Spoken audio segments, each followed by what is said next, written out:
तो आइए अब शुरुआत करते हैं। शुरुआत करेंगे वार्म अप से।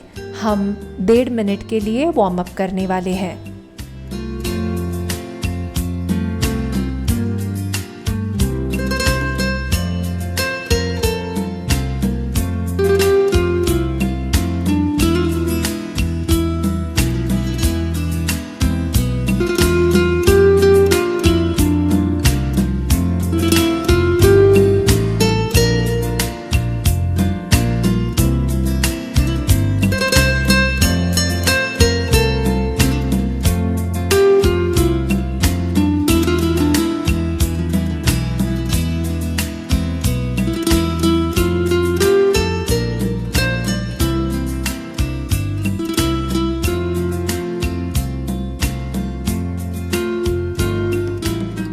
वार्म अप शुरू रखिए और 30 सेकेंड्स।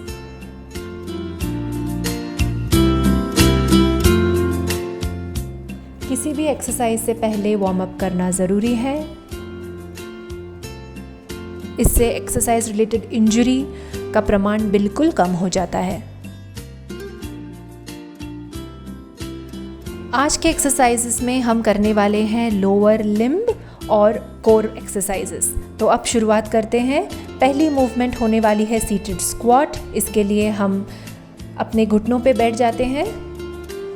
अब टाइम शुरू हो रहा है। ये मूवमेंट करते वक्त लोअर बैक पे प्रेशर बिल्कुल नहीं आना चाहिए।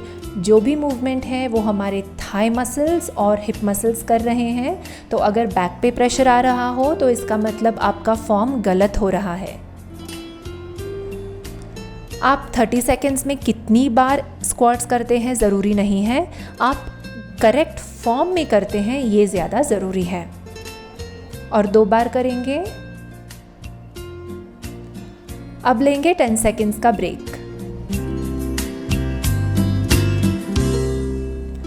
अब करने वाले हैं कर्टसी लंज राइट पैर को हम लेफ्ट पैर के नीचे लाके राइट नी पे बैठने वाले हैं। अब ये मूवमेंट करते वक्त भी बैक बिल्कुल स्ट्रेट होनी चाहिए। बैक को हमें आगे या पीछे झुकाना नहीं है। जब आप लेग रेज करते हो तो ज़रूरी नहीं है कि आप बहुत लंबा लेग रेज करें। बस 5-6 इंच तक रेज करेंगे तो भी काफ़ी है। अब लेंगे 10 सेकेंड्स का ब्रेक। अब यही कर्टसी लंज मूवमेंट हम रिपीट करेंगे लेफ्ट साइड को।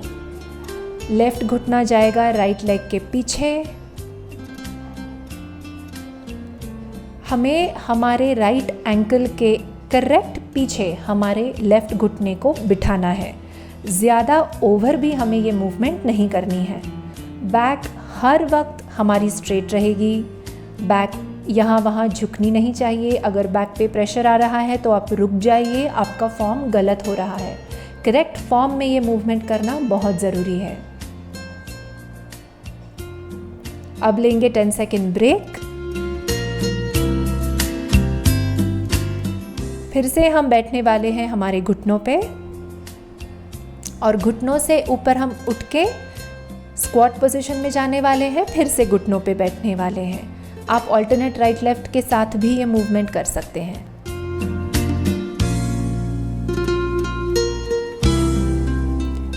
बैक आगे पीछे नहीं जाएगी, बैक बिल्कुल स्ट्रेट रहेगी। कोर मसल्स आप एंगेज रखेंगे तो ज़्यादा अच्छा होगा।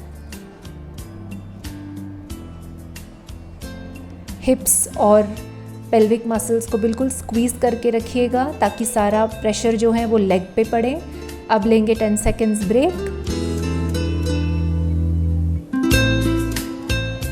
अब करेंगे स्क्वाट एंड रीच।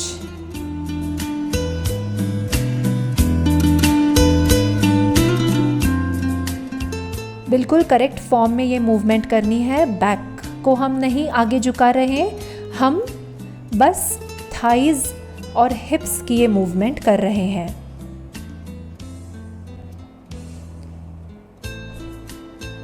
इनफैक्ट अगर आप ये सारे एक्सरसाइज करेक्ट फॉर्म रख के करते हैं और अगर आपको लोअर बैक पेन है तो ये एक्सरसाइज की वजह से वो पेन कम होने में भी आपको बहुत मदद होगी। अब लेंगे 10 सेकंड का ब्रेक। अब हम आते हैं हमारी हाई प्लैंक पोज पे। सारा बॉडी वेट हाथों पे और पैरों पे बैलेंस होगा। अब हम राइट साइड और लेफ्ट साइड लेग्स की मूवमेंट करेंगे और लेग्स के बाद हाथ भी एक एक करके ऊपर उठाएंगे। अगर ये लेग्स और हैंड मूवमेंट्स आपके लिए बहुत हो रहे हैं तो फिर आप बस हाई प्लैंक पे बने रहें, लेग्स और हैंड्स मूवमेंट करने की ज़रूरत नहीं।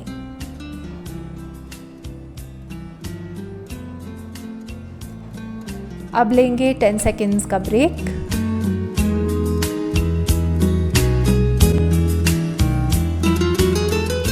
अब हम करने वाले हैं हाफ पुशअप्स। पुशअप मूवमेंट जो है वो डाउनवर्ड मूवमेंट नहीं है बल्कि वो फॉरवर्ड मूवमेंट है। तो आपका जो सारा बॉडी प्रेशर है वो आपके हाथों पे और कोर पे आना चाहिए, बैक पे नहीं आना चाहिए। एक साथ ऐसे 10-12 पुशअप्स निकालना बहुत मुश्किल है। 2-3 पुशअप निकाल के आप एक छोटा सा ब्रेक लेके फिर से ये मूवमेंट करेंगे तो भी चलेगा।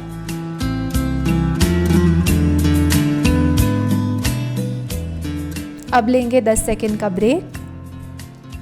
अब हम करने वाले हैं प्लैंक विथ साइड रेज। शुरू करते हैं। बैलेंस रखना इस मूवमेंट में बहुत ज़रूरी है। बैलेंस रखने के लिए आपको कोर जो है वो एंगेज करनी पड़ेगी, यानी आपके पेल्विक मसल्स, ग्लूट्स, एब्स बिल्कुल स्क्वीज़ करके रखने हैं और पूरा ध्यान आपका इस मूवमेंट पे होना चाहिए, वरना आपका बैलेंस जाके आप गिर सकते हैं।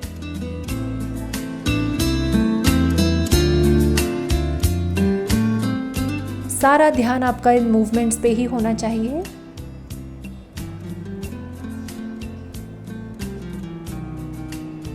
अब लेंगे 10 सेकेंड का ब्रेक। अब हम करने वाले हैं हाफ क्रंचेस। शुरू करते हैं।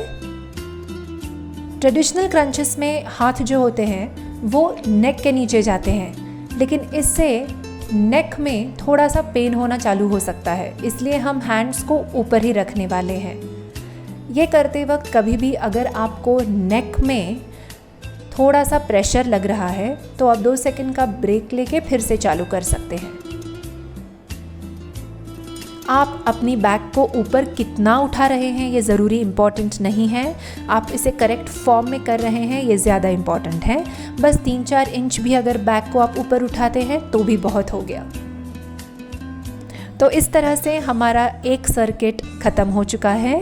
जैसे मैंने पहले भी कहा था, 30 सेकेंड्स में वो मूवमेंट आप कितने बार करते हैं ये इम्पॉर्टेंट नहीं है, आप वो मूवमेंट करेक्ट फॉर्म में करते हैं ये ज़्यादा इम्पॉर्टेंट है। शुरू में 30 सेकेंड्स में आप बस 4 या 5 बार ही एक मूवमेंट को कर पाओगे, लेकिन धीरे धीरे जैसे प्रैक्टिस होगी वैसे 30 सेकेंड्स में आप 8 से 10 बार वो मूवमेंट कर सकते हैं। तो इस तरह हमारा एक सर्किट है जो कंप्लीट हो चुका है।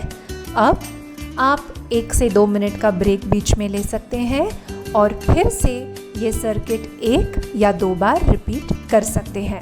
ज़रूरी ये है कि आप सारे मूवमेंट्स जो हैं करेक्ट फॉर्म में करें और कहीं भी आप जल्दबाजी ना करें। ख़त्म करने से पहले कुछ सेकंड का कूल डाउन करें और उसके बाद एक्सरसाइज जो है वो ख़त्म करें। Thank you.